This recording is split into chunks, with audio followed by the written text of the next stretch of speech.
Assalamualaikum warahmatullahi wabarakatuh. Alhamdulillahilladzi ja'ala al-Islam tariqan sawiyan wa wa'ada lil mutamassikina bihi wa yad'una al-fasada makanan 'aliyyan. Asyhadu an la ilaha illallah wa la syarika lah al-ma'bud bi qawaanihi syari'ah wa asyhadu anna Muhammadan 'abduhu wa rasuluhu la nabiyya ba'dah al-makhsus bi'adami syafa'ah. Wassallallahu ala sayyidina wa maulana Muhammad sallallahu alaihi wasallam wa ala alihi wa sahbihi wa dzurriyyatihi ajma'in.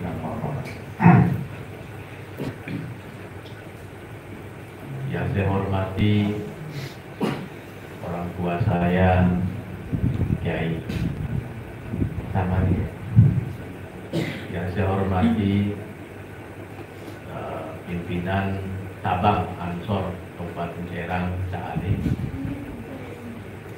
Kalau saya manggilnya Cuyun Pak, wajahnya mirip Cina, kulitnya putih bersih, tinggi badannya. Jadi orang model seperti ini harusnya isinya 4. Tapi faktanya belum sama sekali. Ada misteri apa sehingga belum sama sekali ini? Apa belum datang ke saya? Belum harus dimandikan kembang. Faktanya memang saya saja yang wajahnya pas-pasan begini. Dalam hitungan 1 tahun itu pacarnya udah 3. Dulu sebelum rumah tangga. Saya itu tipikal orang pendiam, pendiam gitu, tapi ngerongkor.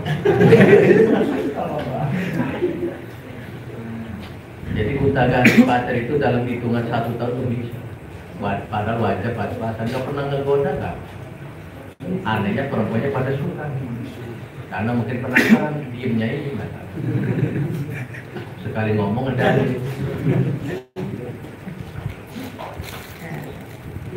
Yang saya hormati Ketua PAC Ansor Kecamatan Girwas, Sanjaya Wiralaga. Kenapa saya kasih nama Wiralaga? Dia ngetapak terus di luar untuk membesarkan Ansor di kecamatan ini. Yang saya hormati Ketua PAC di Jalur Ansor Kecamatan Girwas, pimpinan Bani Nahrawi, Pondok Pesantren Bani Nahrawi, Ustadz Yahya. Dulu pertama sekali melihat Ustadz Yahya ini jenggotnya agak panjang. Sekarang jenggotnya bagus, rapi. Dulu jenggotnya sedikit-sedikit terpanjang. Kata saya kayak Panglima Polim. Makanya saya nisbatkan Panglima Polim lakopnya. Tapi karena sudah bagus, jadi ganti sekarang. Nanti belum ada. Yang saya hormati Ketua PAC Ansor Bakwangi yang barusan terpilih semalam. Dan yang saya hormati sahabat-sahabat Ansor, Banser dan Watser dan santri Bani Nahrawi, mudah-mudahan semuanya mendapatkan keberkahan, amin, kemuliaan, amin, selamat dunia akhirat, amin, dan diwafatkan dalam husnul khatimah, amin. Sejak 2 minggu yang lalu hati saya kepingin ke sini.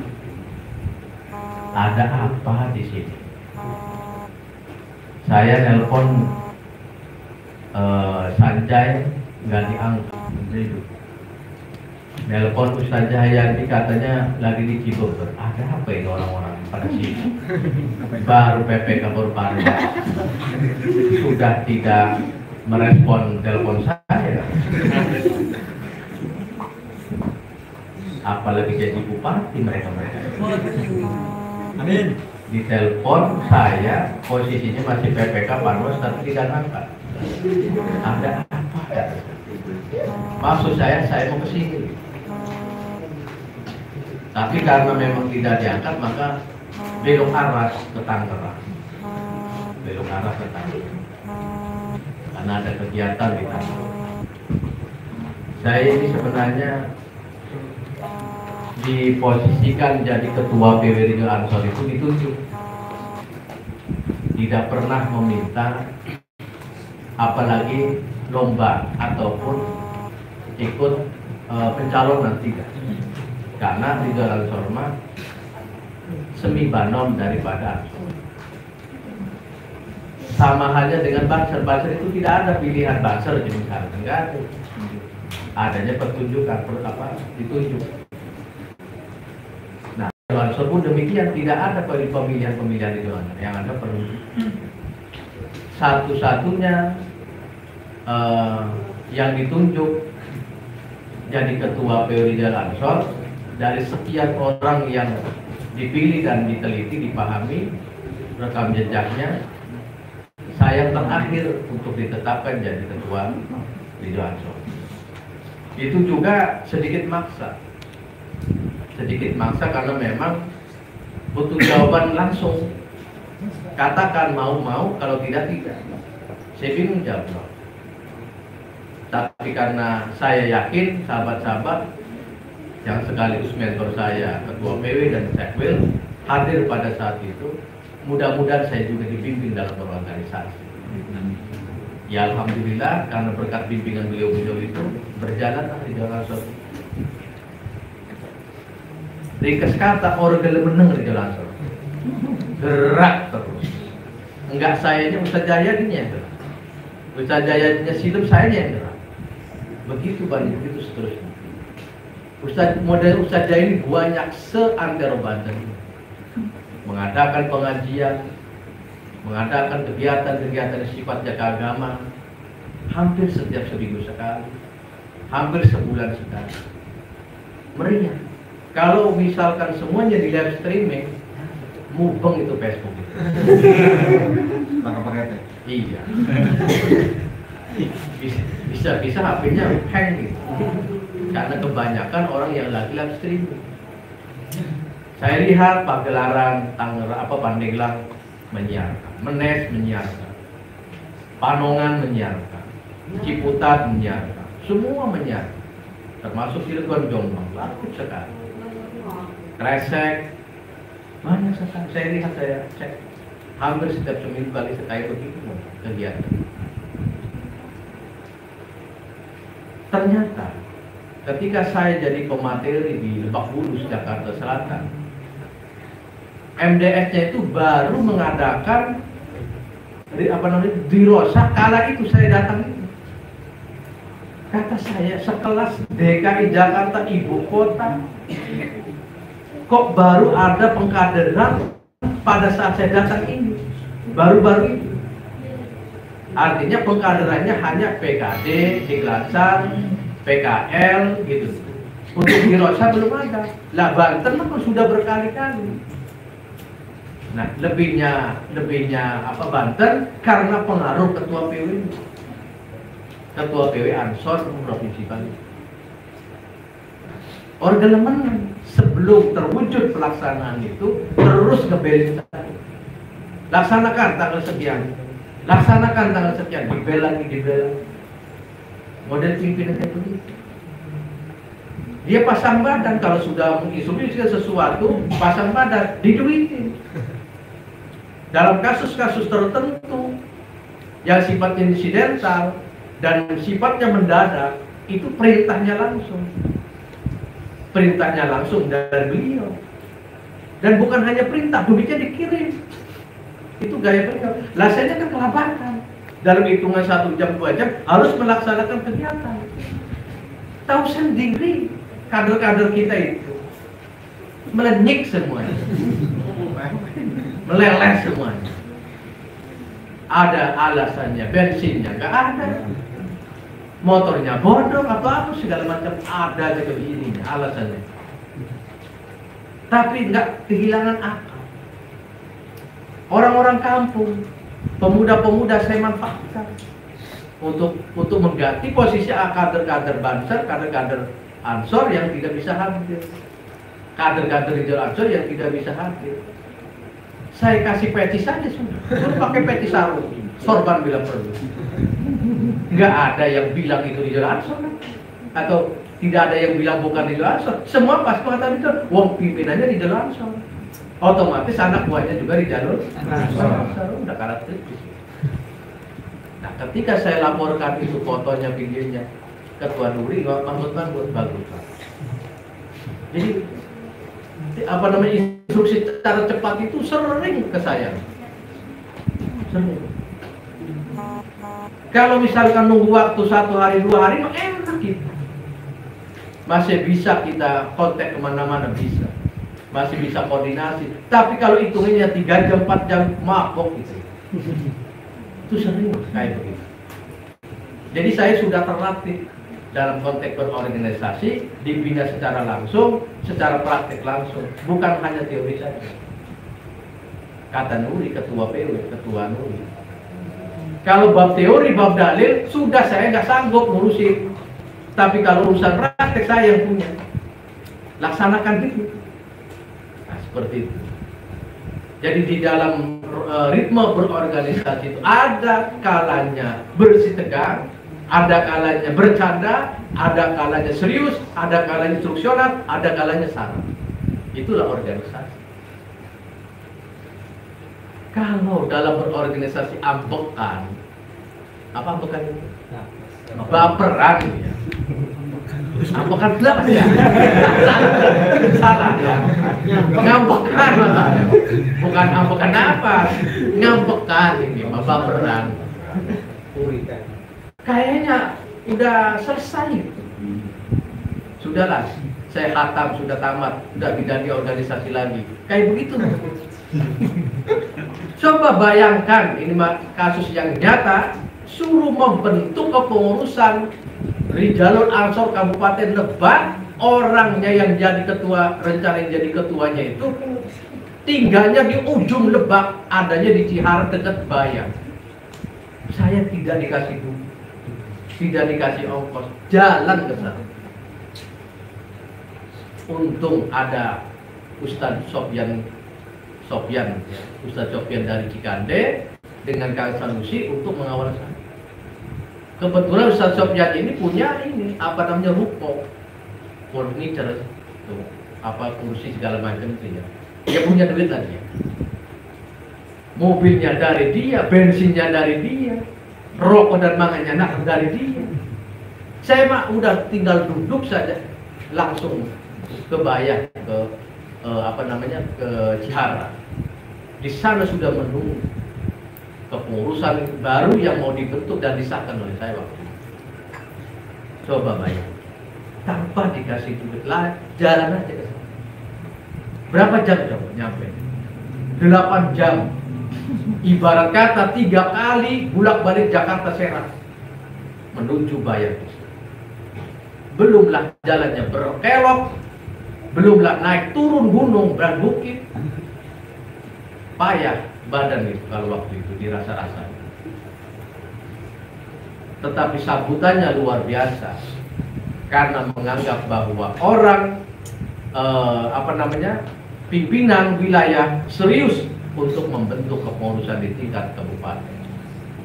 Dari Lebak, Bayang menuju Panimbang. Di Panimbang juga dibentuk pengurusan baru waktu itu. Mending Panimbangnya di posisi tengah Pandeglang, di ujung juga sama. Ujung ketemu ujung. Melewati Cikesik. Cikesik malam-malam coba bayangkan, sekitar jam 1 baru nyampe Panimbang jam 2. Calon-calon pengurus udah pada telepon, sudah pada refleks. Gitu. Saya mah di perjalanan di dalam mobil itu sudah bisa tidur. Makanya ketika turun itu ya wajah sudah seger lagi. Kata si ininya calon ketuanya, ini kok nggak capek-capek, kok wajahnya masih seger aja. Lo tidur tadi. Gitu. Nah ini sekilas perjalanan terkait masalah Rijal Ansor Provinsi Banten. Alhamdulillah diapresiasi oleh PP MDS Rijal Ansor sebagai MDS Rijal Ansor yang paling baik dan mungkin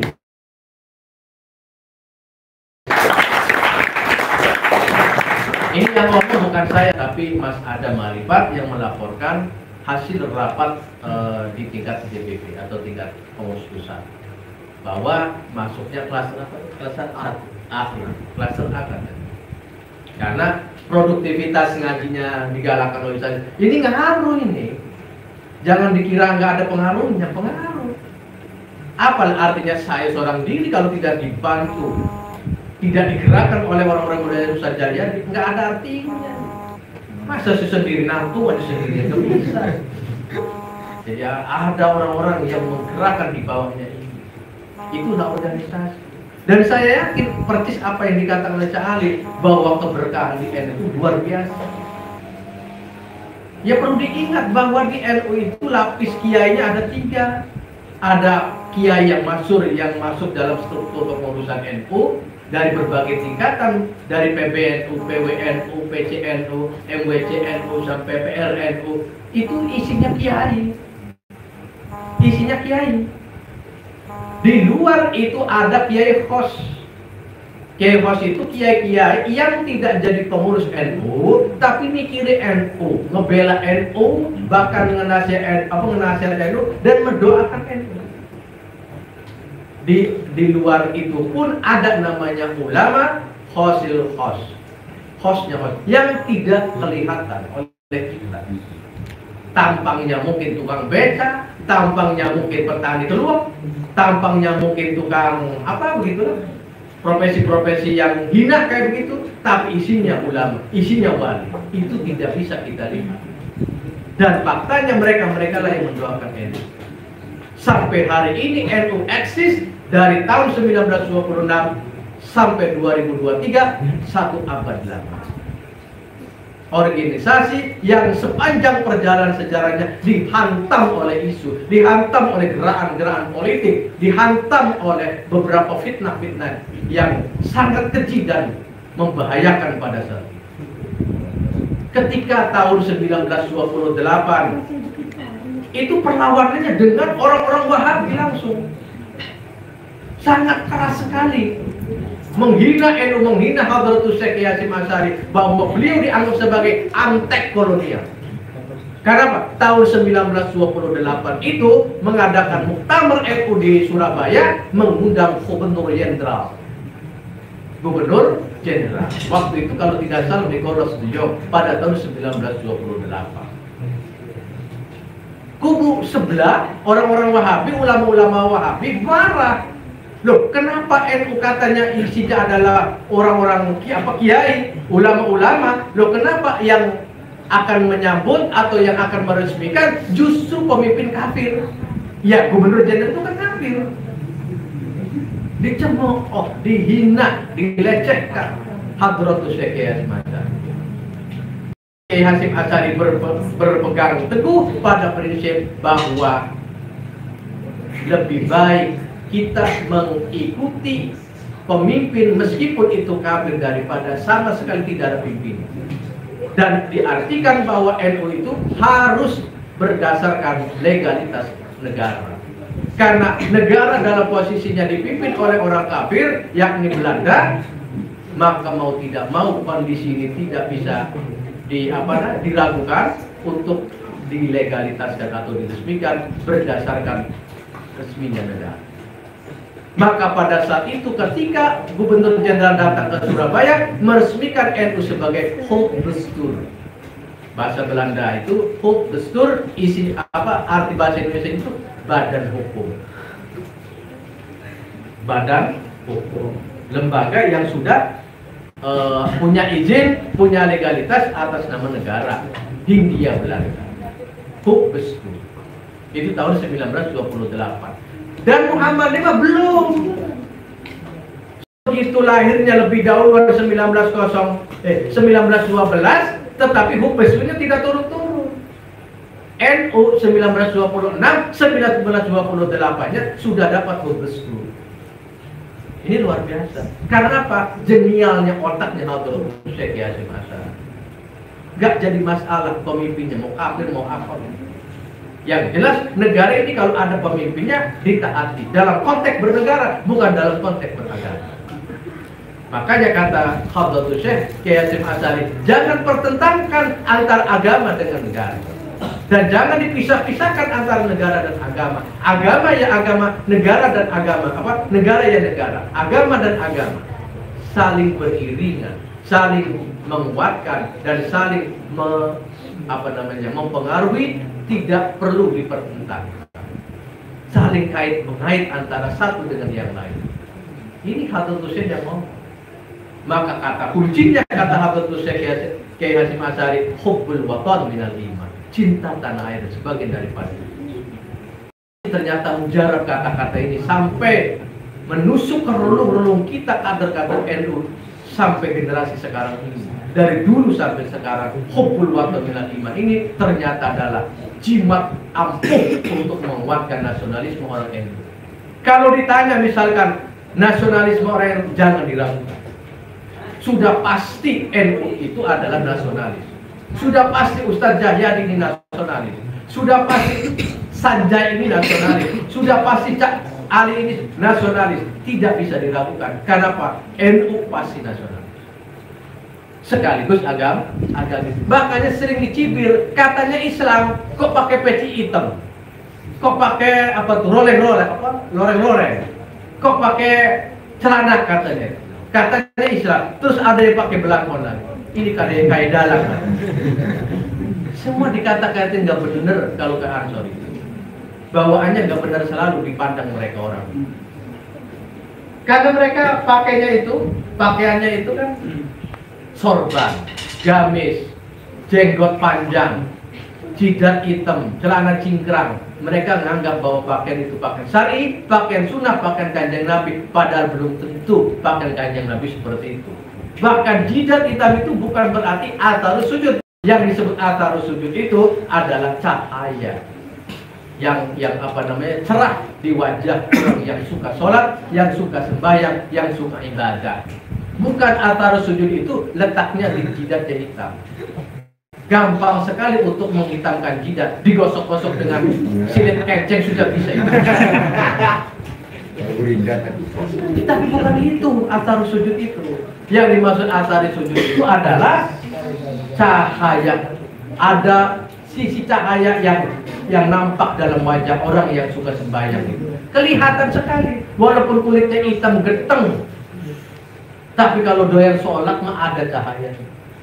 Kulitnya putih tapi orang sholat petang ke dalam, rungsep ke dalam.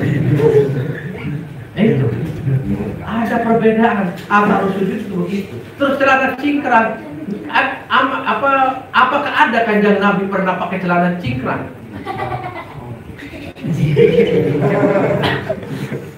Sejarah mana?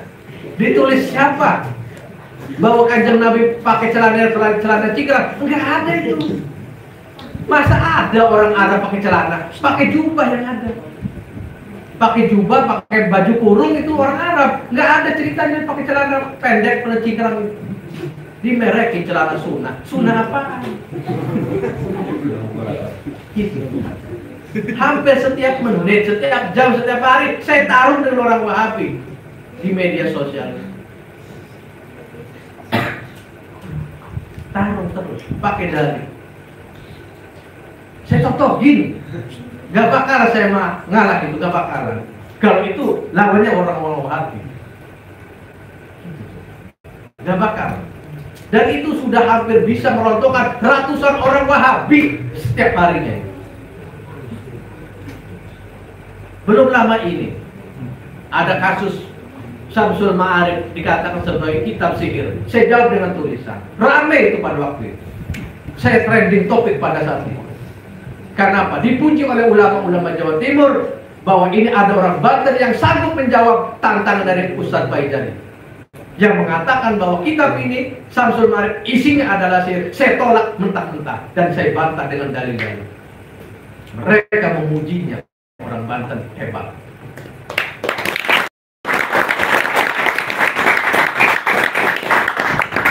Saya tidak panjang, karena apa? Saya tahu nggak bakal dibaca nanti.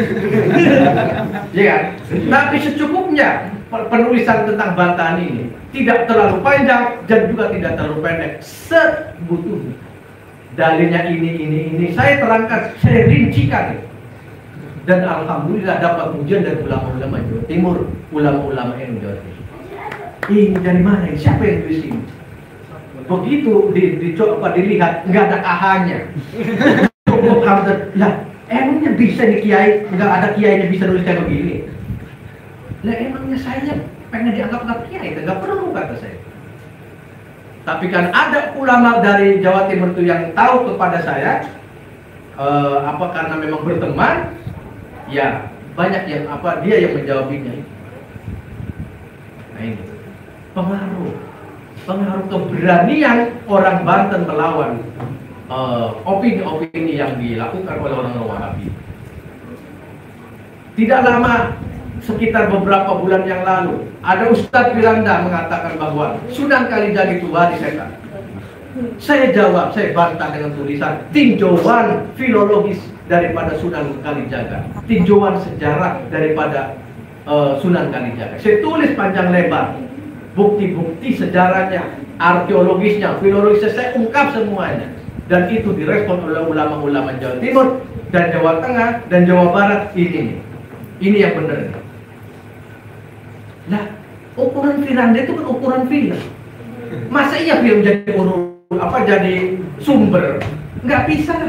Ada campur entertainnya, ada campur ngamperannya. Emang kalau tarung itu beneran, nggak bakal di film itu ada benerannya. Iya kan? Iya. Semuanya juga bercanda, jorangan itu. Lah itu dianggap sebagai dalil, sebagai sumber. Iya, koplak itu.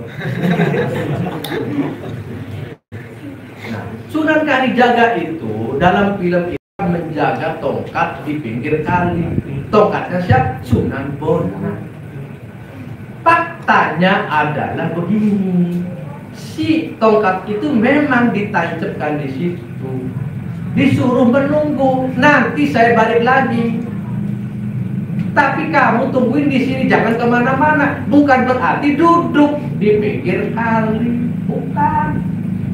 Beliau itu ngebuka alas di daerah Kadilamu di situ, yang sekarang makbaronya sekarang ini. Itu dulunya hutan belantara. Disuruh nunggu di situ di tongkatnya, ditancapin, tungguin di sini. Tapi kamu coba buka ini lahan baru di sini, biar nanti jadi pusat dakwah nanti. Nah, akhirnya dibabatlah alas itu, kemudian dibikinkan musola, dibikinkan majelis untuk penduduk-penduduk sekitarnya. Kalau misalkan ada perlu bantuan apa. Jadi tidak ada ceritanya Sunan Kalijaga melukis tongkat di pinggir kali, tidak ada. Yang dimaksud Kalijaga itu sungai yang kebetulan dekat dengan Kadilangu. Coba kalau jarah Wali Songo, di depannya Kadilangu itu ada sungai, ada. Tuh, yang melintas dari Demak menuju Kadilangu itu ada kali, itu kalinya. Makanya beliau disebut Kalijaga, jaga kali, dibalik Kalijaga. Tapi menurut versi orang-orang yang memahami, bukan yang dimaksud Kalijaga itu beliau menjaga kali, tetapi Qadidaqah. Apa Qadidaqah itu? Jaksa yang cerdas, hakim yang cerdas, karena beliau yang menghukumi Syekh Siti Jenar dihukum pancung gara-gara menyimpang akidahnya. Akidah Al-Hadad dipakai, bukan akidah Ahlussunnah wal Jamaah. Seperti itu. Jadi Qadidaqah, Kalijaga. Orang Jawa nggak bisa Qadidaqah itu. Membaca Rabbil Alamin aja nggak bisa, Rabbil Ngalamin. Al-Fatihah nggak bisa, Fatihah. Tuh. Ya Qadidaqah itu kemudian berganti istilahnya Kalijaga. Tapi ada yang mengatakan bahwa Kalijaga itu betul-betul ada kali di depannya, dan beliau menjaganya karena antara Kadilangu dengan kali itu tidak jauh jarak. Jadi kesini benar, ke situ benar. Yang tidak benar itu duduk tapak nungguin tongkat, itu yang gak benar.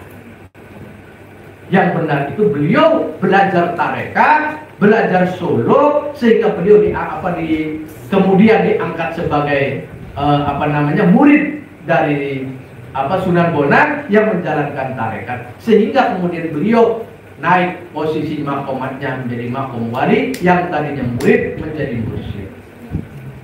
Begitu prosesnya lama itu, jadi prosesnya lama, nggak satu kali waktu menunggu tongkat tiba-tiba jadi wali, nggak bisa kayak begitu. Dan itu Firanda mengatakan bahwa menunggu tongkat kayak begitu itu disebut wali setan. Kebina-bina kata saya. Awas loh, saya tulis ngegelinding itu 4.000 yang lain.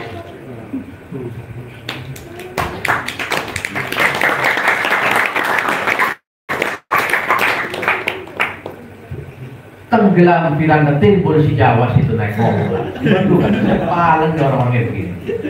Sementara saya sendiri doang nggak bisa disigar-sigar. Jawas timbul ngomong lagi. Apa itu ngomong? Bukan Jawas, Bapak Salam ya, Ustadz Badau Salam ngomong bahwa apa yang kita percayai terhadap Wali Songo, sejarah Wali Songo, lah kuburan apa bukan bukti? Masjid Agung Demak apa bukan bukti? Ya kan? Menara Kudus apa bukan bukti? Tetapi bukan hanya mencak-mencak menjauh kayak begitu dengan emosional, tapi harus ada ilmiah. Kenapa? Yang paling bertahan adalah ilmu. Yang paling berkuasa adalah pengetahuan. Yang paling bisa menggerakkan adalah pemikiran. Itu harus kamu ketahui. Kalau sekedar kita mencak-mencak emosional, ke bawah angin. Tapi kalau ilmu yang menjawabnya, dia akan terus melawan arus, melawan waktu. Sampai kapanpun akan dibuka lagi. Ini ada persoalan, misalkan mengatakan bahwa wali itu tidak ada. Ada tulisan, ada fakta tulisan, dibaca, oh ini menjawab ini. Tapi kalau hanya emosional doang, sesaat, temporer sifat. Maka saya katakan bahwa epistemologi itu penting daripada sekedar aksiologi. Epistemologi ini yang penting, pemikiran. Orang zaman sekarang yang menguasai dunia adalah yang menguasai pemikiran. Orang sekarang itu yang menguasai negara, menguasai dunia, orang yang punya pikiran, pemikiran, punya konsep. Jadi orang-orang kampung, kita ini orang kampung, kalau punya konsep, punya pemikiran, orang mengakui. Karena harga manusia itu adalah ilmu. Harga manusia itu ilmu. Coba Ustaz Jayadi ini, nggak bakal dimuliakan, nggak bakal dihormati kalau tidak pintar, tidak alim. Alang kebuk bisa-bisa. Jangan salah. Itu. Karena beliau dihormati, beliau dimuliakan karena ilmu. Nah ini yang saya maksud adalah orang yang mampu memegang dunia, dialah yang memegang pemikiran, yang mempunyai pemikiran. Itu dari unsur orang manapun, dari profesi manapun, mereka yang pegang kendali pemikiran. Itu. Jadi kalian harus punya pemikiran, punya konsep. Jangan sampai kita ini selalu emosi dalam menyelesaikan persoalan, selalu menganggapnya ini tantangan. Padahal bukan tantangan, karena hidup memang tantangan, isinya tantangan. Lalu kita harus sikapinya dengan cara ilmiah bila perlu. Barusan orang-orang Habib ya, golongan-golongan Habib ya, merasa diusik oleh sebuah konsep-konsep epistemologis untuk meragukan nasab daripada Habib. Mereka kelabang. Itu baru disenggol epistemologinya. Coba kalau disenggol sosiologisnya, disenggol juga psikologisnya, disenggol politiknya, kalang kabut. Ini baru epistemologinya. Jadi epistemologi justru lebih kuat daya pengaruhnya daripada yang lain. Gitu. Jadi harus punya. Makanya saya ini terus, kenapa saya menulis terus. Alasan utama pengangguran saya. Banyak waktu. Saya ini santri merdeka. Kemana-mana bebas saya. Nggak diatur oleh siapa, nggak ngatur siapa. Apalagi negara mengatur saya, nggak ada ceritanya ngatur negara ngatur saya. Mau pagi jam sekian, tidur sampai jam sekian, ya kesetnya saya, maunya saya. Malam mau tidur, mau kagak juga, maunya saya. Tidak ada yang ngurus-ngurusin kayak begitu. Ini santri merdeka. Mau nulis apapun, merdeka. Tidak ada larangan-larangan. Saya coba tanya kepada ketua NU, ketua PU. Saya ini harus ngomong apa? Mau ngomong apa aja, terserah. Tulis apa saja tulis. Yang jelas, tetap harus konsisten berorganisasi. Kalau fokusnya di Ridwan Ansor, fokuslah Ridwan Ansor. Kalau fokusnya ke Ansor, fokus ke Ansor. Kalau fokusnya ke NU, fokus ke NU. Harus ada yang satu yang dihasilkan. Dan itu ternyata omongan begitu berhasil, berpengaruh sangat luar biasa. Dan jadinya Ridwan Ansor merebak seluruh wilayah Banten ini. Ada pengurus Ridwan Ansor. Dan saya titipkan kepada ketua-ketua PAC Ridwan Ansor, sampaikan kepada ketua-ketua PAC Ridwan Ansor, dimanapun berada, dimanapun tempatnya, tolong desa, RT, RW hingga tingkat kampung, dari mulai RT, RW, kampung, desa, harus ada orang Ridwan Ansor di dalam itu. Maksimal, minimal 1 orang, maksimal berapa? Harus ada untuk mengawasi pergerakan-pergerakan paham keagamaan di luar Ahlussunnah wal Jamaah. Karena tanggung jawab kita adalah mengawal akidah Islam Ahlussunnah wal Jamaah.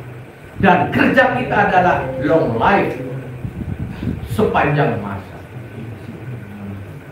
Kalau misalkan kita dipendekkan umurnya karena mungkin usia sudah tua, maka ciptakan generasi berikutnya.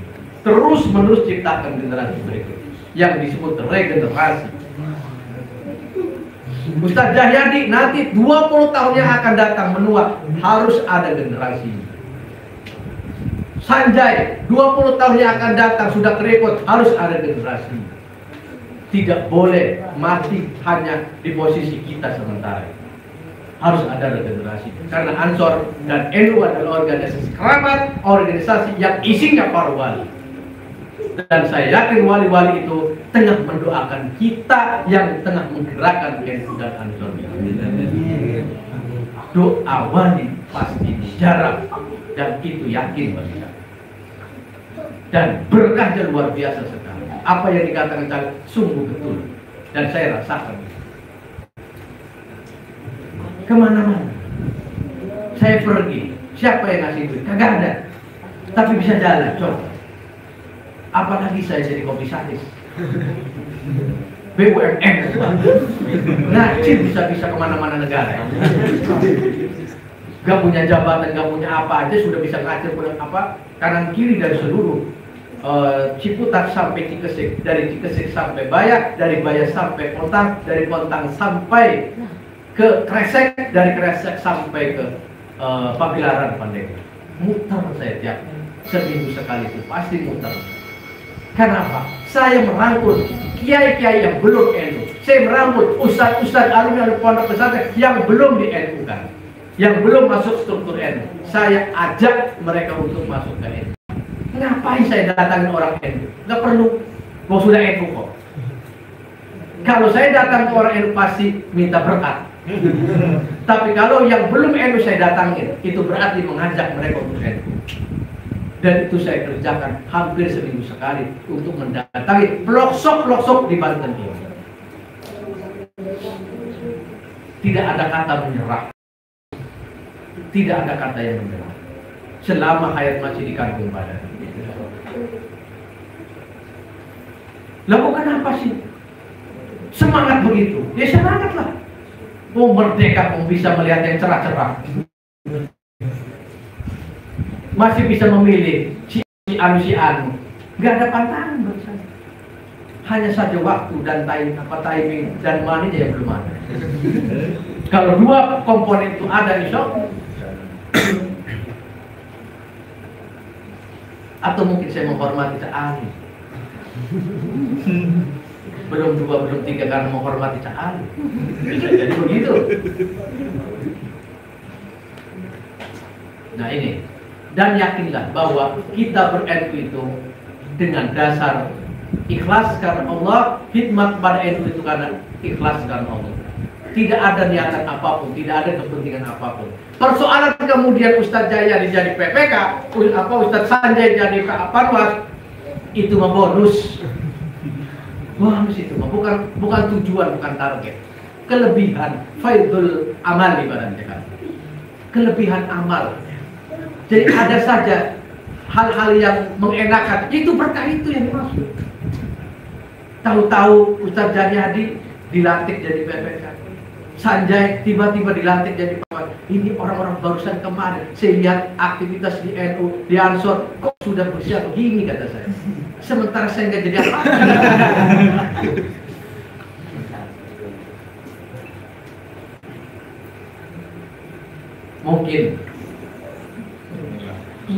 Mungkin ya, saya tidak dikasih jabatan di struktural pemerintahan itu karena belum tuntas target-target dalam mengembangkan NU di Banten.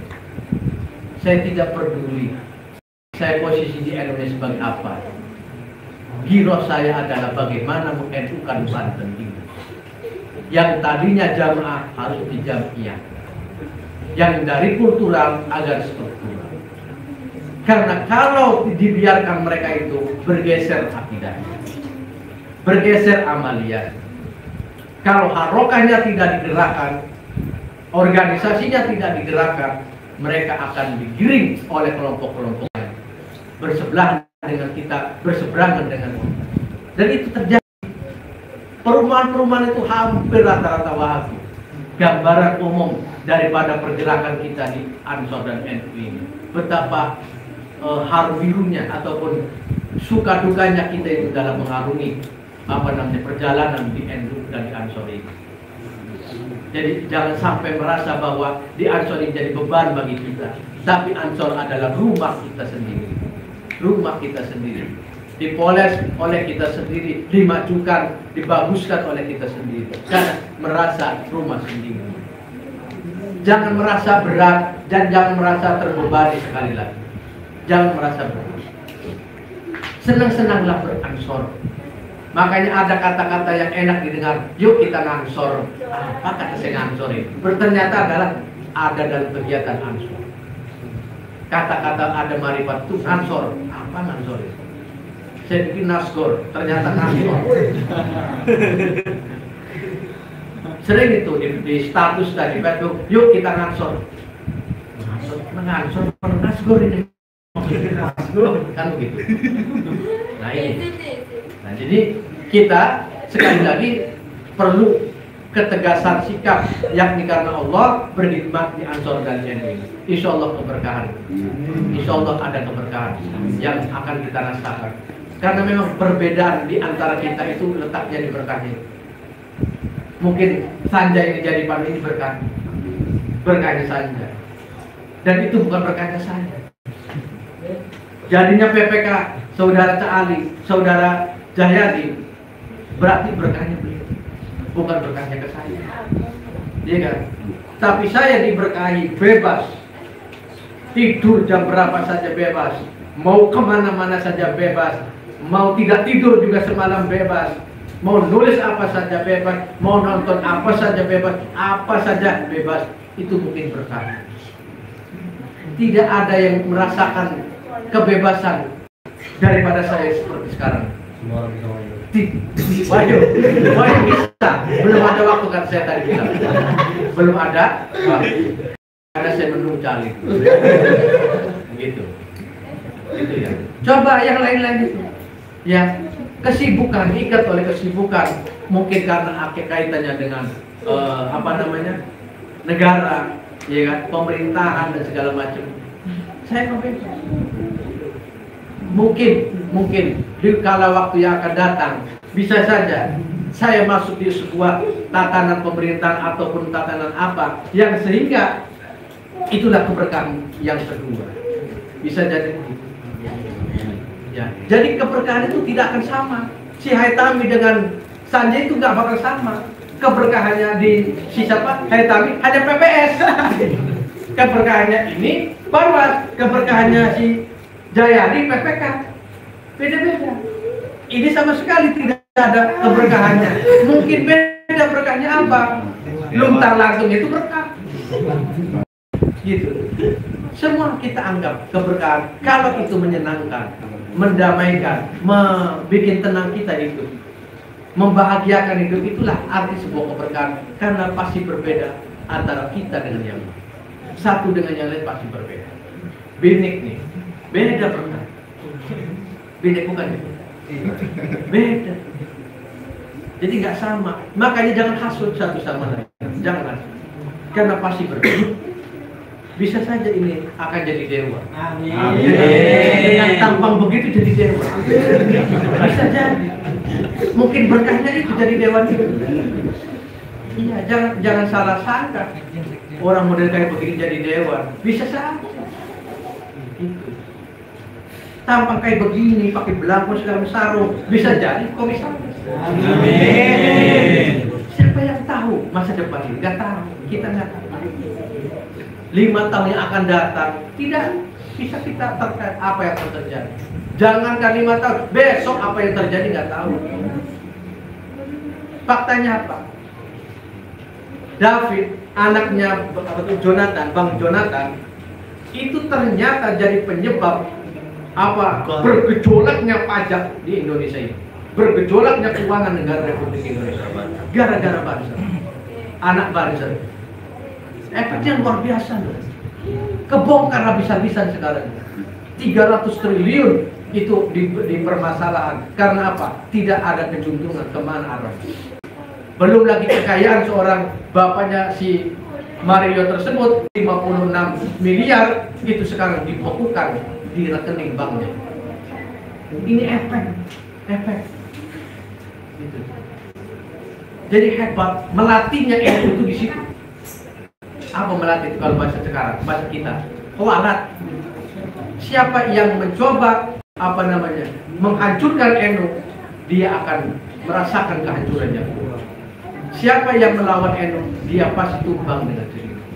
Siapa yang menghina NU, dia yang akan dihinakan dengan sendiri. Faktanya banyak kayak begitu. Faktanya banyak, bukan satu orang dua orang, bukan satu organisasi, tapi banyak organisasi. Dulu DITI sempat menembak ketua umum PBNU waktu itu Idam Khalid sampai pecinya bolong karena mereka keras melawan NU. Satu-satunya organisasi Islam yang tidak sepakat dengan konsep negara Indonesia, negara Islam Indonesia hanya NU yang menentang habis-habisan sampai kemudian dikepung, dikejar-kejar Idam Khalid untuk dibunuh oleh tentara DITI. Akhirnya tumbang di tahun 1958, dibekukan oleh Bung Karno, bahkan dicari, dikejar-kejar pimpinan daripada DITI. Selesai DITI, Masyumi datang. Masyumi sebenarnya yang mendirikan adalah Hadratus Syekh Hasyim Asy'ari, justru berbalik arah memusuhi NU. Tiba-tiba di tahun 1962 Masyumi dibubarkan gara-gara apa? Mengatakan bahwa NU adalah penjilat daripada PKI. Dianggap sebagai kiai PKI, kiai komunis. Kurang seberapa kiai Wahabatullah dihina, dilecehkan oleh orang-orang Masyumi, dianggap sebagai kiai komunis. Kejam mereka. Tapi apa yang terjadi? Masyumi dibubarkan oleh Bung Karno. Masyumi dibubarkan oleh Bung Karno. Setelah Masyumi selesai, timbullah PKI. Sama PKI juga sama, kejamnya itu. Di luar kemanusiaan. Kiai itu banyak dibantai oleh PKI. Ansor-ansor itu banyak dibantai. Jangan salah. Kalau korban 7 jenderal itu tidak seberapa, kekejaman terhadap 7 jenderal itu tidak seberapa dibanding kekejaman PKI terhadap anggota Ansor, terhadap anggota Banser, terhadap kiai-kiai, terhadap guru-guru madrasah di tahun 1964 sampai 1965. Kejam. Mereka dibunuh hidup-hidup, dicekek, disetrum, dibebes-bebeskan di sungai, dibebeskan di sumur-sumur tua, sehingga dikubur itu, disembelih juga. Kejam mereka itu. Kalau kita lihat di film-film G30, itu tidak seberapanya kalau dibanding kiai-kiai yang dibantai oleh PKI. Harusnya kita yang melawan, yang dendam terhadap PKI itu kita. Bukan tentara nasional, bukan TNI semata, bukan ABRI semata, tapi kita tentunya mempunyai dendam ke umat. Nah, begitu tahun 1966 PKI dibubarkan, gara-gara apa? Kewalahan terhadap PKI. Kenapa? Sudah menyiksa sudah banyak korban kiai atas kekejaman PKI, dan dibalas oleh Allah Subhanahu wa taala. PKI dibubarkan tahun 1966 dengan surat 11 Maret 1966 atau yang dikenal sebagai Super Smart. Surat perintah 11 Maret. PKI dibubarkan. Belum lama lagi datang yang terus menghancurkan NU, dipenggal kepalanya, dibiarkan badannya bergerak, dibiarkan badannya hidup. Siapa? Orde Baru. Orde Baru dikendalikan oleh orang-orang Muhammadiyah, politisi-politisi nasionalis yang tidak berpihak kepada NU. Mereka lebih disebut sebagai sekuler, dan juga disebut orang-orang yang punya afiliasi terhadap Islam garis kanan. Lalu kemudian terhadap NU sangat membenci sekali. Beberapa tahun kemudian, lama-kelamaan Orde Baru rontok dan jatuhlah Orde Baru.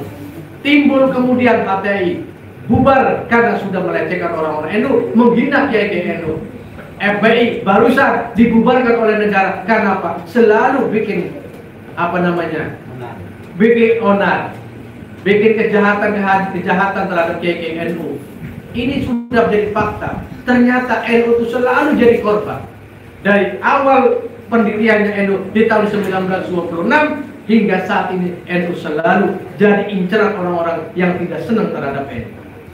Kenapa? NU jelas berdiri tegak di atas kesetiaan negara kesatuan Republik Indonesia. Itu penting NU itu di situ.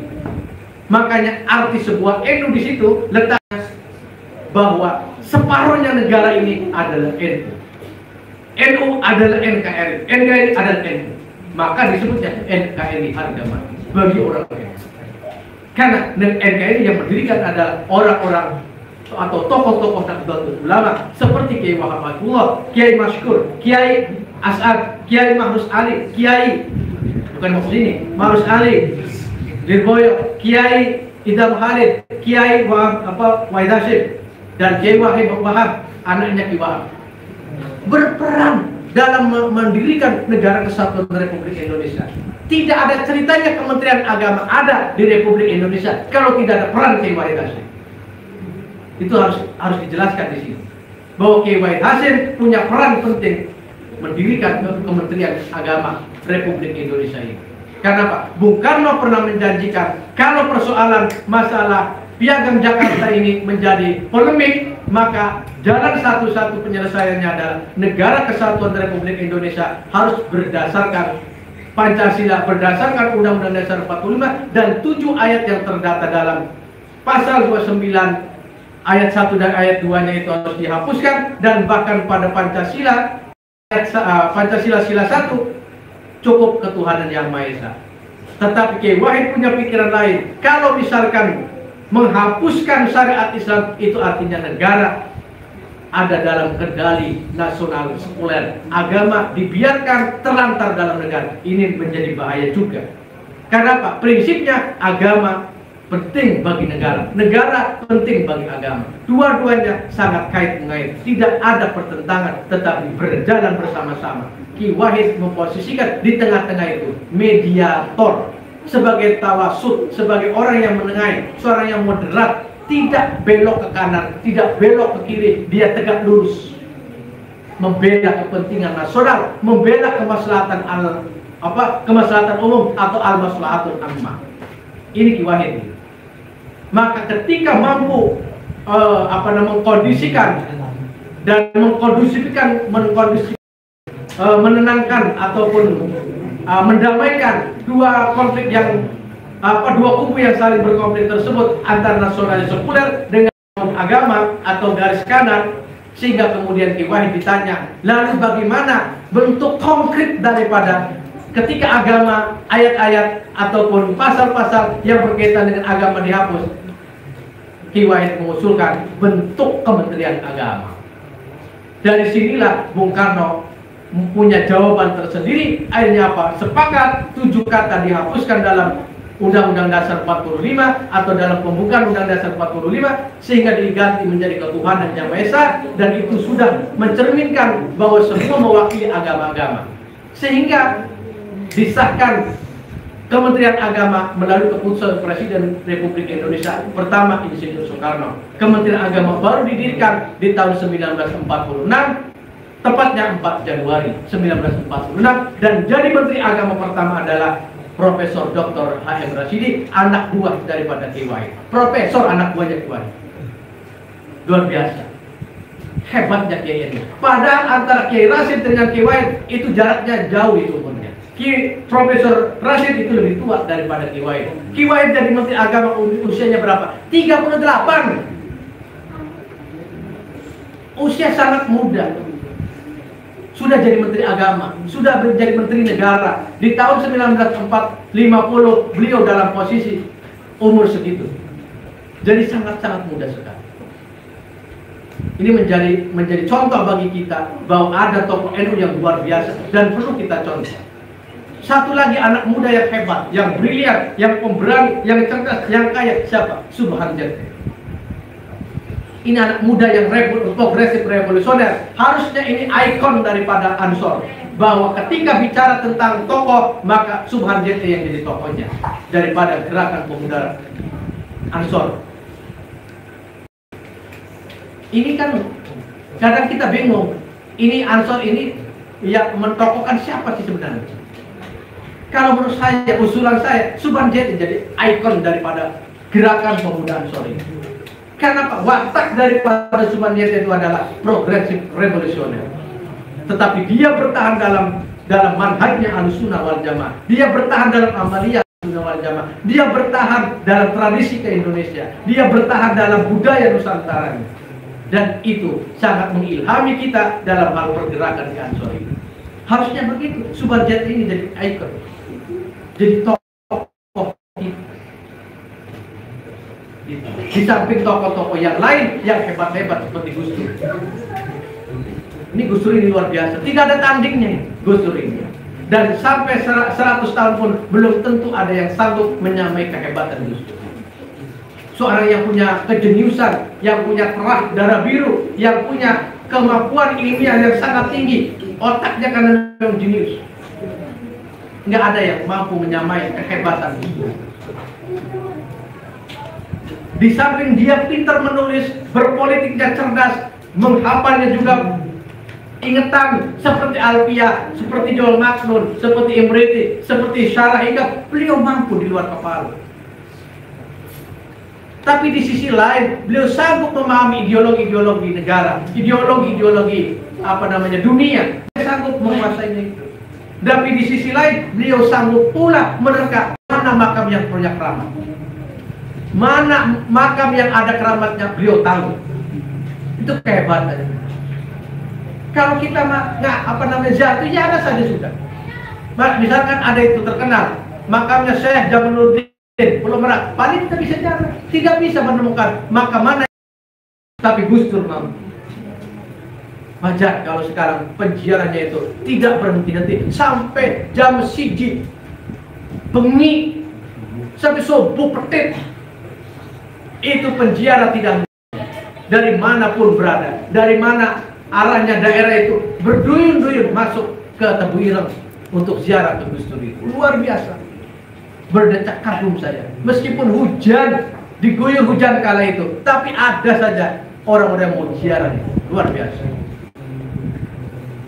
Sampai saya ke kehujanan karena memang pengen sekali ziarah ke beliau.